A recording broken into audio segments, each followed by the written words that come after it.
तो दिल्ली में जंतर मंतर में जो प्रदर्शन चल रहा है, उसी प्रदर्शन के समर्थन में छतरपुर में भी प्रदर्शन किया जा रहा है। जो युवा है, युवाओं के द्वारा आज एक रैली निकाली गई है, जो रैली छत्रसाल चौराहे से शुरू होकर कलेक्ट्रेट कार्यालय तक यह रैली यहाँ पर पहुंच चुकी है और तमाम यहाँ पर बड़ी संख्या में यहाँ पर जो युवा है वह मौजूद हैं और हम उनसे चर्चा भी करेंगे कि आखिर क्या विषय है उनका और कौन कौन से ऐसे बिंदु मांगे हैं आप लोगों की। मेरा नाम सतीश अहरवार है सर। हमारी मुख्य मांगे ये हैं कि जो देश में बेरोजगारी है, अशिक्षा है, गरीबी है, भुखमरी है, इस पर सरकार काम नहीं करती। देश में हजारों लड़के पढ़ते हैं, मेहनत करते हैं और पेपर देते हैं। पेपर देने के बाद सर वो पेपर लीक हो जाता है। सोचिए कितनी अफसोस की बात है।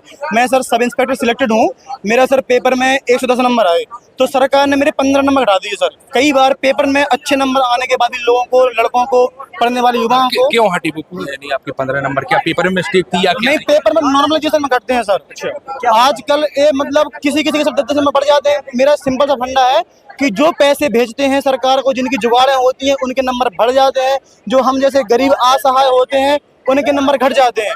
नॉर्मलाइजेशन प्रक्रिया में बदलाव हो और जो नौकरी की प्रक्रिया है वो साफ और सुथरी हो किसी भी स्तर पर।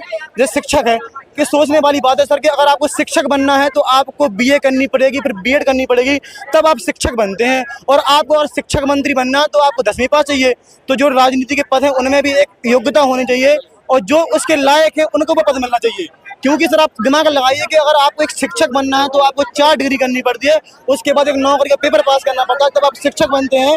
अगर आपको शिक्षा मंत्री बनना है तो आप 10वीं बार पास चल रहा हो शिक्षा मंत्री होने के। और जो व्यक्ति उसके लायक नहीं है, जिसके पास उसका अनुभव नहीं है, जो अपनी कुर्सी को ठीक से नहीं चला पा रहा है, तो उसको उस कुर्सी से हटा देना चाहिए।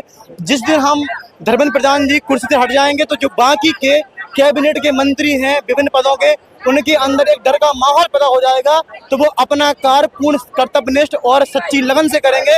इसके कारण देश का विकास होगा, युवा संतुष्ट रहेंगे, युवा तरक्की करेंगे, देश का नाम रोशन करेंगे। अब हमारा जन सर बोलेंगे। तो जो धर्मेंद्र प्रधान हैं उनका इस्तीफा यह चाह रहे हैं और भी तमाम लोग हमारे साथ जो युवा है वह मौजूद है, उनसे भी हम चर्चा करेंगे और जानेंगे कि क्या कहते हैं जी।